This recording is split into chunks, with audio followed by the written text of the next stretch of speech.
আসসালামু আলাইকুম। তো চলে আসলাম আমি সেই সালোয়ারটা তৈরি করতে। তো আমি এটা হচ্ছে প্লাজো তৈরি করতেছি। তো প্লাজোটা কাটার ভিডিও তো আপনাদের মাঝে শেয়ার করছি। তো এবার আমি প্লাজোটা তৈরি করব। তো আমি ফার্স্টে হাইটা সেলাই করে নেব, দুই পাশের হাইটা সেলাই করে নেব। তো সালোয়ার করতে গেলে কিন্তু প্রথমে হাই সেলাই করে নিতে হয়, নাহলে পরে করতে গেলে না একটু উলটপালট হয়ে যায়, হয়তো বা আমার ভুলাই যায়। তো আমি আগে হাইটাই সেলাই করে নিই। তো তারপরে চলে আসলাম উপরে মাজার পটিটা ভাঙতে, মানে রবারের ঘরটা, প্লাস্টিকের ঘরটা ভাঙতে।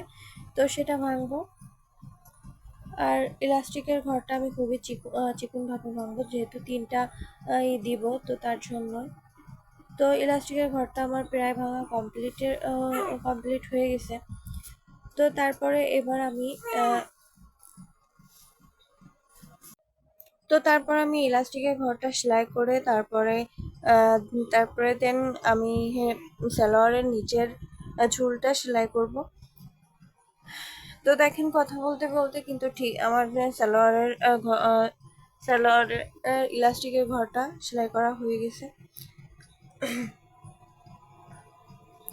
তো আমি বাড়তি যে সুতাগুলো থাকে সেটার সাথে সাথে কেটে ফেলে, পরে না কাটা হয় না, আলসামি লাগে আর কি।